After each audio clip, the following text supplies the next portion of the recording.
The smell of a credit union lobby is a very specific cocktail of despair. It's equal parts floor wax, stale coffee from a break room that hasn't been deep cleaned since the Bush administration, and the distinct, metallic tang of other people's anxiety. I've breathed this air for 8 years.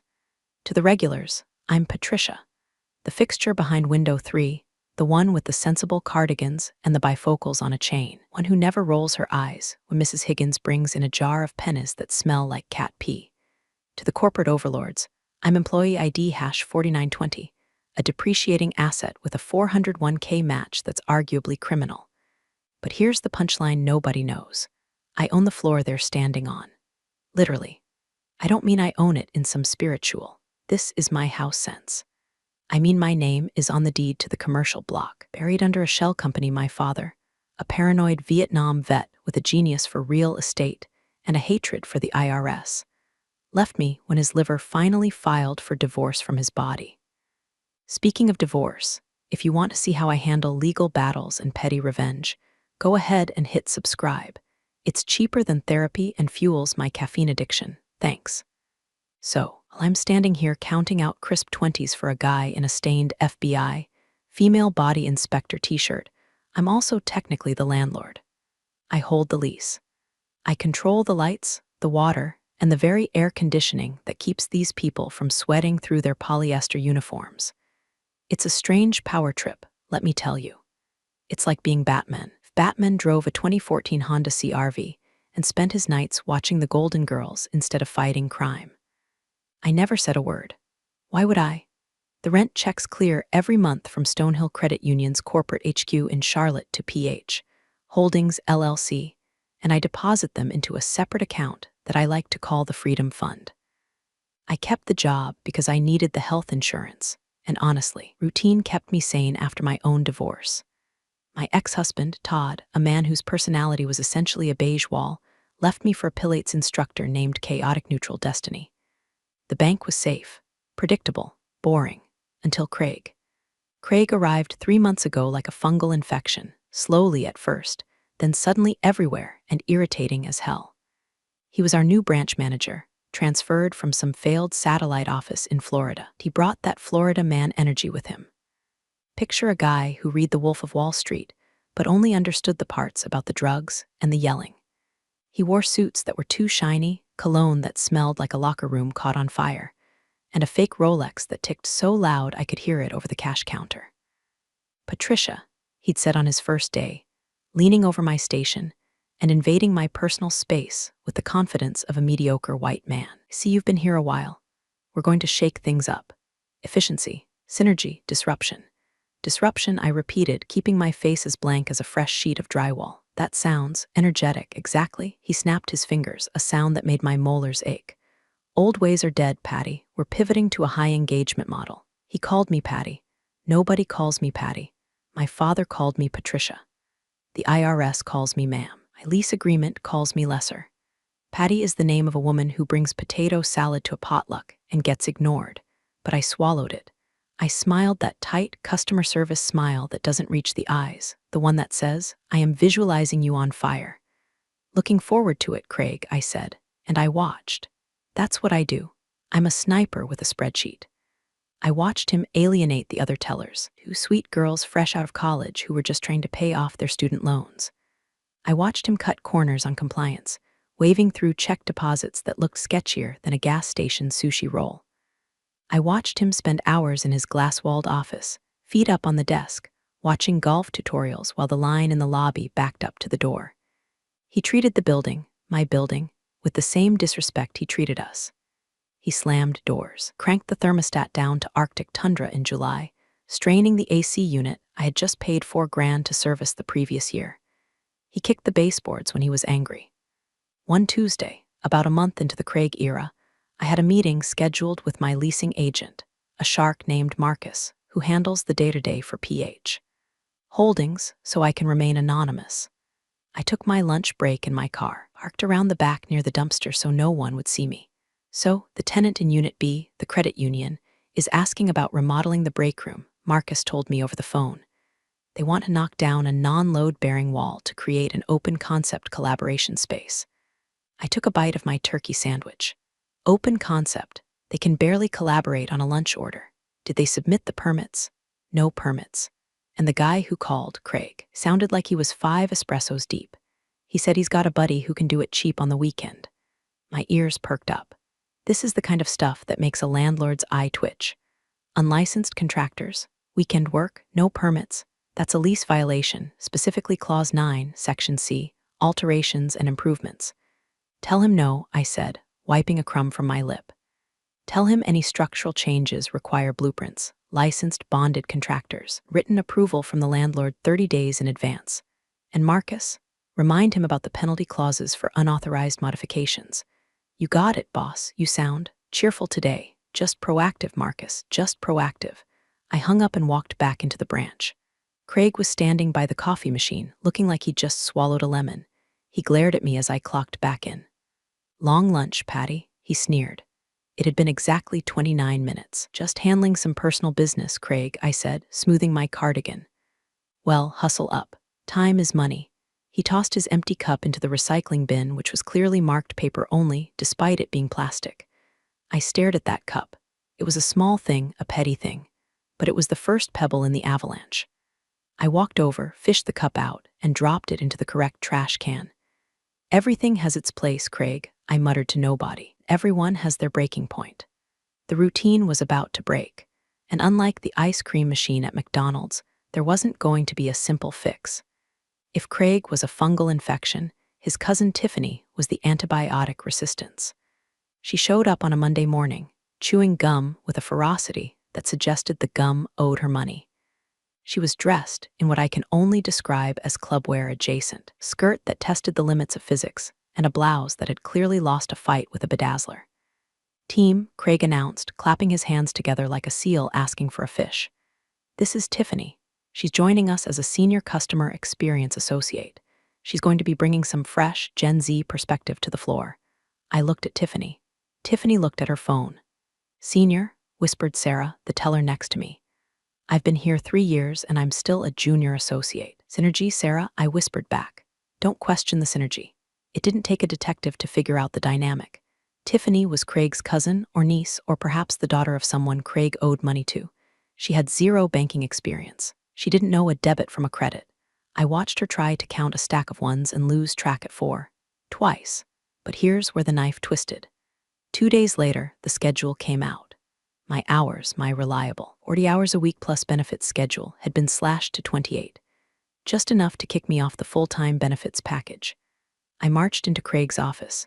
He was busy arranging a set of Newton's cradle balls on his desk. Craig, we need to talk about the schedule. He didn't look up.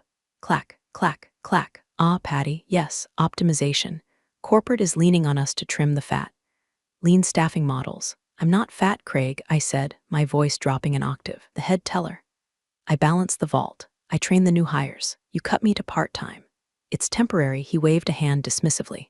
Besides, with Tiffany coming on board full-time, we needed to reallocate the budget. She's got a higher base pay, talent acquisition costs, you know. My blood turned into liquid nitrogen. You hired your cousin, who can't count to 10 without using her fingers, at a higher rate than me, and gave her my hours. Whoa, easy with the accusations. Craig stood up trying to loom. He failed. He looked like an angry pug in a Men's Warehouse suit. Tiffany shows promise, and part of your new role will be training her. Consider it a mentorship opportunity. Be a team player, Patty, or, he let the sentence hang there, heavy and gross. Or maybe this fast-paced environment isn't for you anymore. Maybe you're ready for retirement. I stared at him. In my head, I was already writing his eulogy. It was very short. Just said, here lies Craig. He was an idiot. I'll train her, I said, my voice dead flat. I'm a team player. I walked out of that office with a calmness that should have terrified him. If he had any survival instincts, he would have fired me right then. But narcissists don't see threats, they only see audiences. I went back to my station. Tiffany, I said sweetly, let me show you how to file the canceled checks. Ugh, paper is so vintage, she groaned, looking up from TikTok. Indeed, I said, vintage. Later that afternoon, the AC unit started making a sound like a dying cow.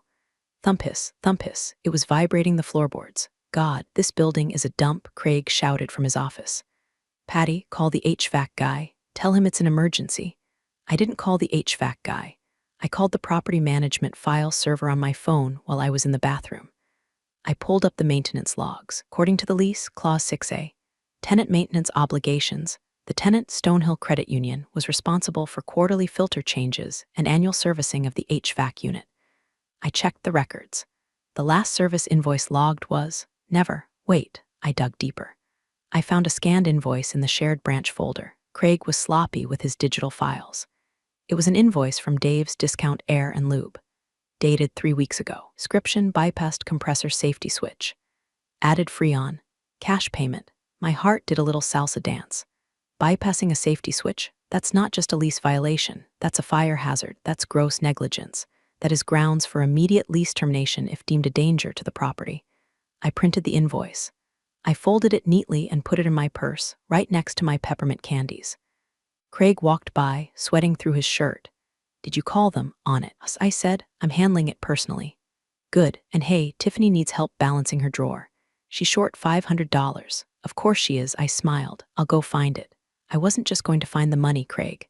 I was going to find the exit door for your entire career, and I was going to hold it open for you.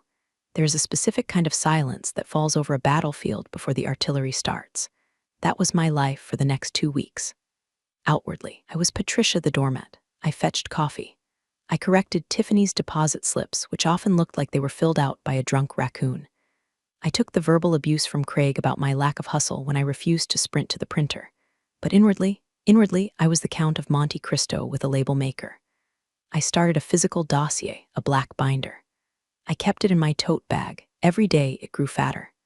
Violation #1, unauthorized subleasing. Craig had let his friend, a guy who sold reconditioned iPhones that were definitely stolen, set up a small kiosk table in the lobby on Tuesdays. Community engagement, Craig called it. Commercial zoning violation, the lease called it. I took photos. Violation #2, fire code. The collaboration space idea hadn't died. Craig had moved a massive, heavy filing cabinet in front of the rear emergency exit to open up the flow. I took a picture of the blocked door, with the red exit sign peeking out sadly from behind the metal monstrosity. Violation #3, sanitation. The cleaning crew had been cut to save money. The bathrooms were becoming a biological experiment. I documented the mold starting to bloom on the ceiling tiles like a gruesome watercolor painting. But the masterstroke was the water damage. I knew the plumbing in this building.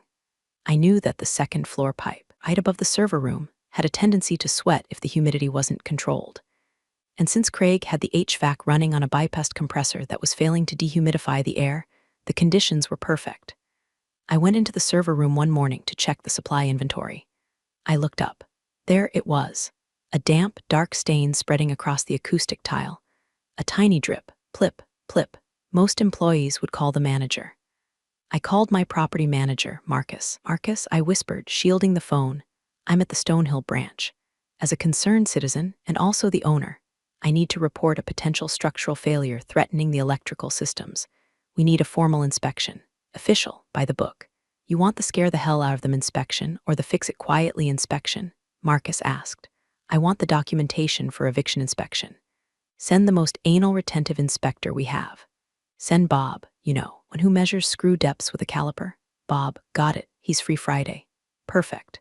Friday is payday. It's the busiest day of the month. You're evil, Patricia. I'm thorough, Marcus. I walked back out to the floor. Craig was holding a staff meeting. He was standing on a chair, literally standing on a swiveling office chair to address us. Numbers are down, he barked. We need to push more auto loans. Tiffany, great job on that one app you got yesterday. Thanks. Tiffany popped her gum. It was my mom, but whatever. Patricia, Craig swiveled toward me. The chair wobbled. I prayed to gravity, but gravity was on a break. You have 0 apps this week. 0, you're the senior teller, you should be leading the charge. I've been busy fixing the compliance logs, Craig. The auditors are due next month. Forget the auditors, he shouted. I handle the auditors, you handle sales. If you can't pivot, maybe you should just go home. Permanently. Room went quiet. Sarah looked at the floor. Tiffany smirked. Are you firing me, Craig? I asked, my voice steady. I'm warning you, he sneered. One more slip-up. One more day of dragging your feet and you're out. There are 10 people lined up to take your job. 10, I raised an eyebrow. For part-time teller position with no benefits and a boss who stands on furniture, I doubt it. His face turned the color of a botched ham. Get to work. I went to my window, opened my drawer. I touched the black binder. Friday, I thought. Just wait until Friday. That afternoon, I sent a text to my lawyer, a woman named Janice who scared me, and I pay her. Me, draft the notice of default and notice to quit. Also, prepare the emergency lockout order based on Clause 14, hazardous conditions/emergency renovation. I'll give the signal Friday. Janice, finally. I've had the paperwork ready since he hired the cousin. You want to sue for damages too? Me. Let's see how Friday goes. I looked up. Craig was trying to high-five a customer who clearly didn't want to high-five him. Yes, I thought. Let's see how Friday goes. Friday arrived with the subtlety of a train wreck. It was the first of the month, which meant social security checks, pension deposits, and the general chaos of people needing their money immediately. The lobby was packed. Air was thick and stale, because the AC unit was now wheezing like a pug with asthma, blowing lukewarm, humid air onto the agitated crowd. The lines snake around the velvet ropes and out the door. Sarah was close to tears. Tiffany was sick, hungover, and had called out, leaving us short-staffed. And Craig? Craig was in full panic mode. But instead of helping, opening a drawer, counting cash, doing his actual job, he was pacing behind the teller line, barking orders like a drill sergeant with a caffeine overdose. Faster, people, let's move it. Churn and burn, he yelled, clapping his hands right behind my ear. I was processing a complex transaction for Mr. Henderson, a man who organized his cash by the serial number year. It took time. You can't rush Mr. Henderson. Patricia, Craig hissed. Why is this taking so long? Just dump it and go. I'm verifying the count, Craig, I said, not looking up. Accuracy is important. Speed is important, he retorted, loud enough for the customers to hear. You're moving like a sloth in molasses. Look at that line. If Tiffany were here, I started. Tiffany isn't here, you are. Do your job, I finished with Mr. Henderson. Have a lovely day, I told him. He gave me a sympathetic look that said, I hope you poison his coffee. The next customer stepped up. A young woman with 3 screaming kids. The noise level was deafening. Heat was rising. I could feel the sweat trickling down my back. I'm going to need to take my lunch break at 1, Craig, I said during a lull. My blood sugar is dropping. Craig looked at me like I had asked for pony. Lunch? Are you joking? Look at this lobby. No lunches today. We power through. Nobody eats until the line is gone. That's illegal, Craig. Labor laws require. I don't care about the labor laws, he shouted. The lobby went silent. Even the screaming kids stopped. I am the manager. I decide who eats. You want a lunch break? Go work at the DMV. You count like a grandma, you complain like a princess, and frankly, you're dead weight. I should have fired you weeks ago. There it was. The silence stretched out, elastic and tense. Every customer was staring. Sarah was freezing, a stack of hundreds in her hand. I looked at Craig, really looked at him. I saw the sweat stains on his cheap suit. I saw the fear in his eyes masked by bravado. He wasn't a leader. He was a scared little boy playing king of the hill. Dead weight, I repeated softly. You heard me, he doubled down because stupid people always double down. Now get back to work or get out. I looked at the clock. 12:45 p.m. Okay, I said. I turned back to my computer. I wasn't processing a transaction. I was closing my terminal. I logged out. What are you doing? Craig demanded. Back to work, I said, just shifting focus. I stood up. I walked to the break room, ignoring his sputtering. I pulled my phone out. My hands weren't shaking, that surprised me. I felt cold, hard, and precise. I dialed Marcus. Do it, I said. The 48-hour notice? Marcus asked. No, I said, watching Craig through the glass partition as he yelled at Sarah. The immediate hazard clause. Emergency closure. The HVAC system is compromised. Fire exits are blocked, and there's structural water damage near the high-voltage lines. It's unsafe for occupancy. Shut it down. Patricia, that's the nuclear option. That means locks changed, power cut, everyone out. Right now, I know, I said. I'm looking at the lease. Clause 14. Landlord reserves the right to immediately suspend occupancy if tenant negligence creates an imminent safety hazard. Okay, Marcus said. I could hear him typing furiously. I'm dispatching the locksmith and the contractor. They're 10 minutes out. I'm emailing the official notice to the branch email and the corporate legal team. Now, thanks, Marcus. Patricia? Yeah, give him hell. I hung up. I walked back to the teller line. I didn't sit down. I stood behind my chair, smoothing my skirt. I thought I told you to get to work. Craig barked, spotting me. I am working, Craig, I said, my voice projecting clearly across the silent lobby. I'm just waiting for the rest of my team to arrive. What team? Tiffany? No, I smiled, and for the first time it was a genuine smile. My team. While we waited, I let my mind drift through the beautiful, rigid poetry of the commercial lease agreement. Most people think leases are boring. They're not. They are bear traps written in Times New Roman. I had memorized the document my father had drafted in 1998. He didn't trust banks, even though they paid him rent. He wrote leases that were designed to strangle a tenant if they so much as sneezed on the drywall without permission. Clause 4, Section B, Utility Maintenance. Tenant shall maintain all HVAC, plumbing, and electrical systems in good working order. Failure to perform routine maintenance constitutes a material breach. Check. The bypassed compressor invoice in my purse was the smoking gun for that. Clause 9, Section D, Safety and Compliance. Tenant shall not obstruct egress routes or modify safety equipment. Check. The filing cabinet blocking the fire door was a lawsuit waiting to happen. But the one I was using today, the Widowmaker, Clause 14, Emergency Access and Possession. In the event of gross negligence resulting in immediate threat to the structural integrity of the property or safety of occupants, e.g., fire hazards, mitigated water intrusion near electrical systems, lessor reserves the right to immediately suspend tenant's right of occupancy, enter the premises, and effectuate repairs at tenant's sole expense. Occupancy shall remain suspended until lessor deems the premises safe. It was a clause designed for meth labs and illegal grow ops. But today it was for Craig. I reached into my tote bag. I bypassed the peppermint candies. I bypassed the bottle of Excedrin, pulled out a thick, white envelope. I had printed the documents the night before, just in case, the notice of emergency possession. It felt heavy in my hand, like a brick.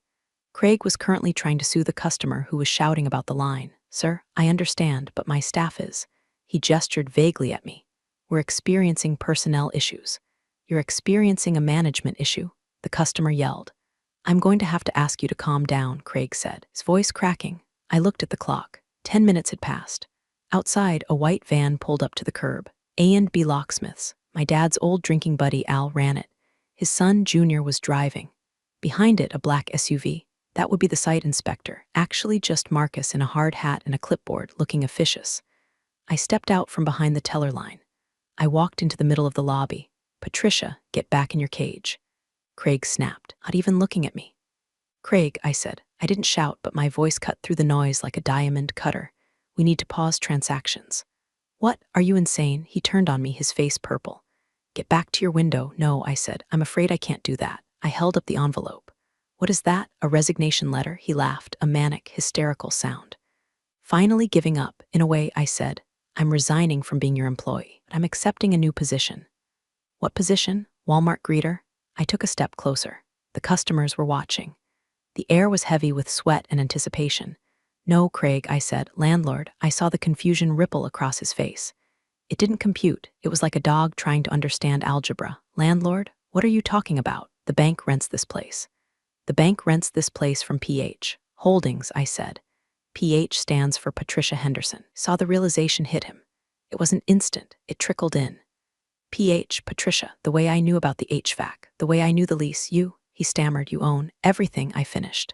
I own the walls, I own the floor, I own the vault, and right now I own you. The front door chimed. Junior the locksmith walked in, carrying a drill. Marcus walked in behind him, wearing a yellow vest and looking grim. Who are these people? Craig squeaked. My team, I said, handed him the envelope. You've been served, Craig.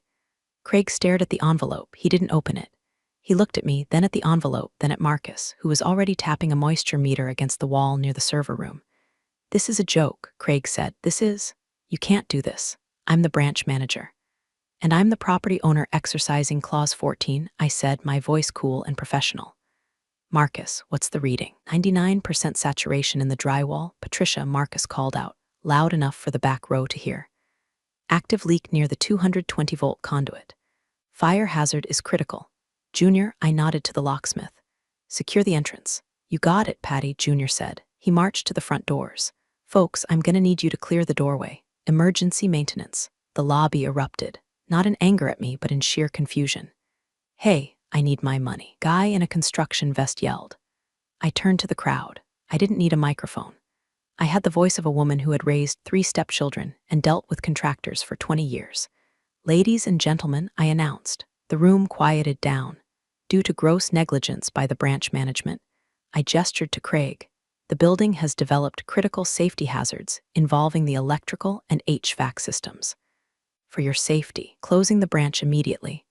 You can't do that, Craig screamed. He lunged toward me. Junior stepped in front of him. Junior is 6'4" and looks like he eats cinder blocks for breakfast. Craig stopped. The hell she can't, Junior rumbled. It's her building, buddy. Craig looked around wildly. Call the police. She's hijacking the bank. I already called the police, I said calmly.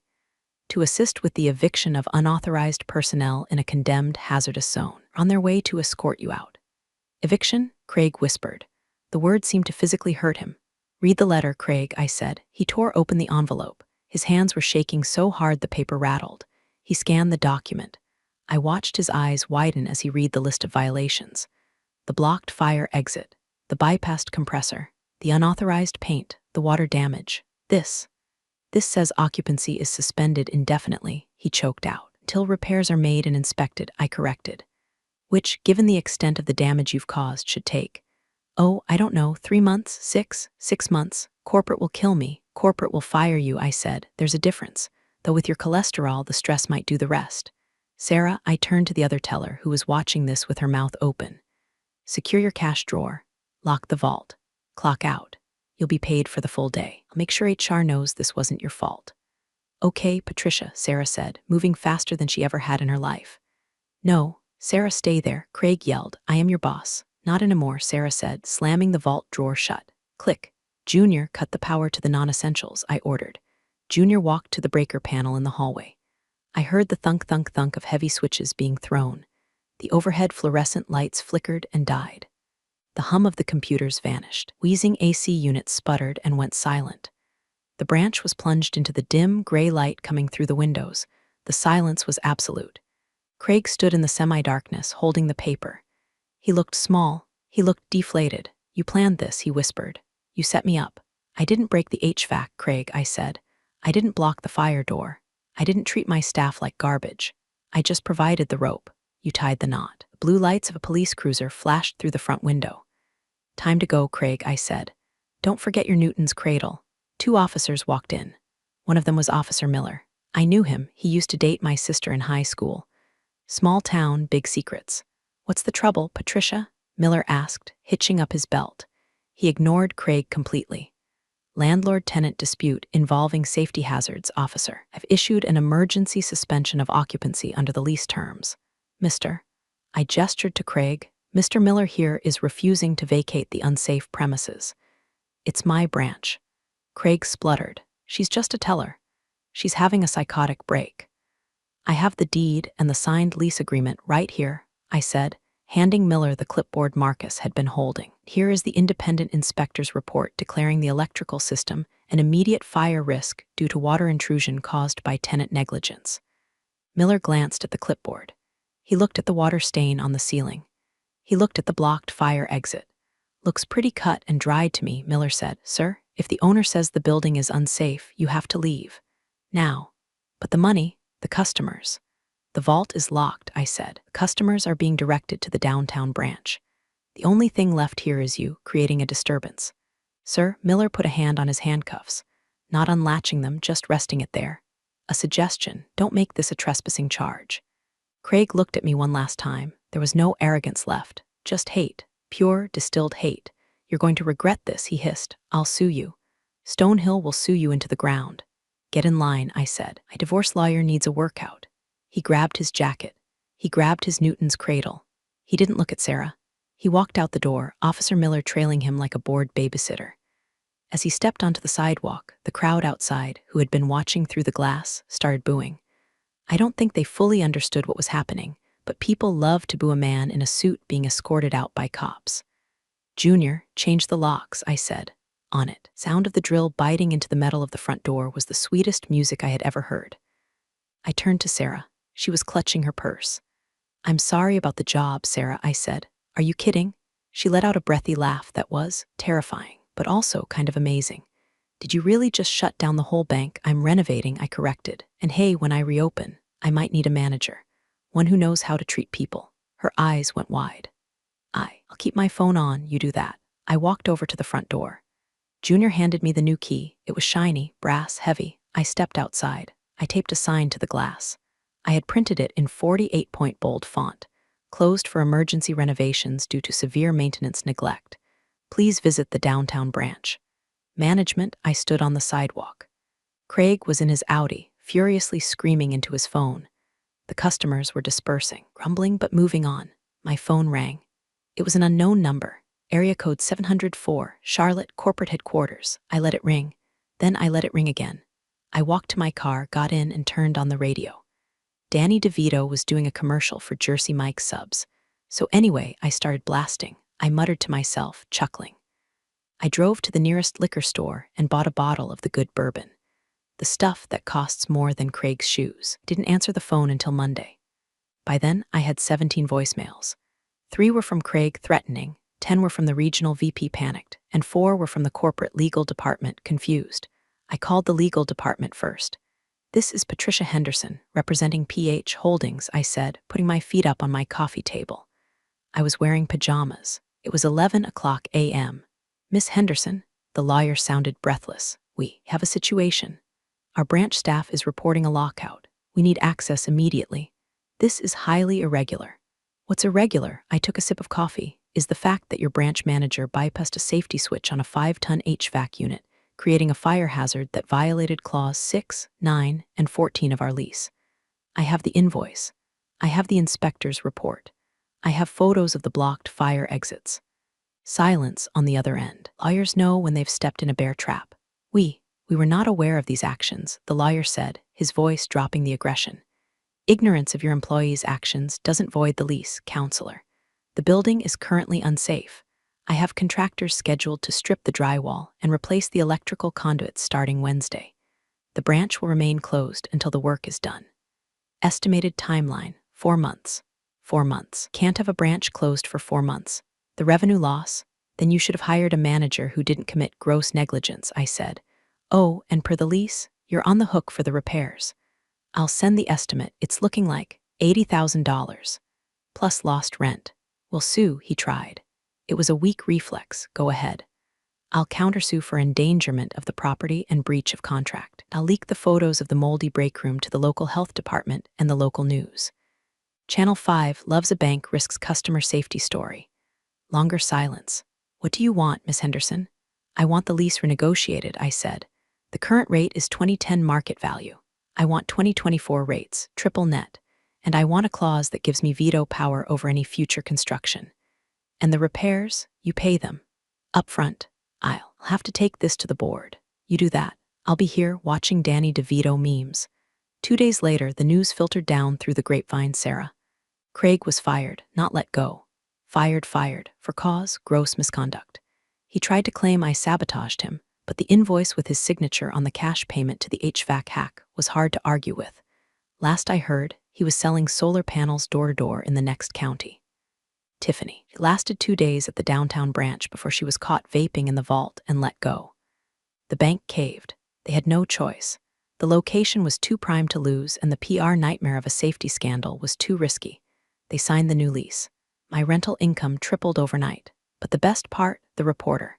A local journalist had seen the commotion on Friday and the angry Facebook posts from customers. She tracked me down. Are you the owner? She asked, standing in my driveway. I am, I said. The bank claims this is a routine renovation. Customers are saying the manager was escorted out by police. What's the truth? I smiled. The truth is, buildings have standards. Sometimes you have to tear out the rot to save the foundation. Can I quote you? Sure. Just spell my name right on the check. It's been 3 weeks. The branch is gutted. The drywall is gone, exposing the studs.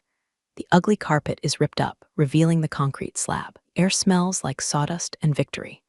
I'm sitting on a folding chair in the middle of what used to be the lobby. The HVAC unit has been replaced with a top-of-the-line carrier system. It hums so quietly you can barely hear it. Sarah is coming back as the assistant manager when we reopen. We're hiring a new branch manager. I have veto power on the hire. The first candidate walked in wearing a shiny suit, and I immediately said next, looking for someone who wears cardigans and knows how to count. My freedom fund is looking less like a safety net and more like a fortress. I bought a boat.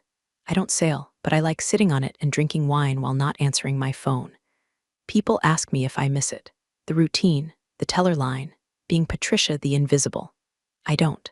I realized that for 8 years, I was counting other people's money while letting them discount my worth. Let a man in a polyester suit treat me like furniture, because I thought it was safer to be the wall than the sledgehammer. I was wrong. Being the sledgehammer is way more fun. I took one souvenir from the demolition. Craig's Newton's cradle. I found it in the trash bin behind the building. I have it on my desk at home now. It reminds me that for every action, there is an equal and opposite reaction. You push me, I push back. You cut my hours, I cut your power. To screw me, I screw your lease. Physics, it's a beautiful thing. So here's to the invisible women. The tellers, the admin assistants, the ones you walk past without seeing. Be careful. We might own the building, and we definitely have the keys. Now, if you'll excuse me, I have a date with a Danny DeVito marathon and a pint of Ben and Jerry's. Don't forget to scrub that subscribe button like I scrubbed Craig from the payroll. Stay petty, Reddit. Patricia, the landlord. And that's how it all played out. Funny how life can twist itself into knots and then somehow straighten out again. Yeah. Thanks for listening and being here.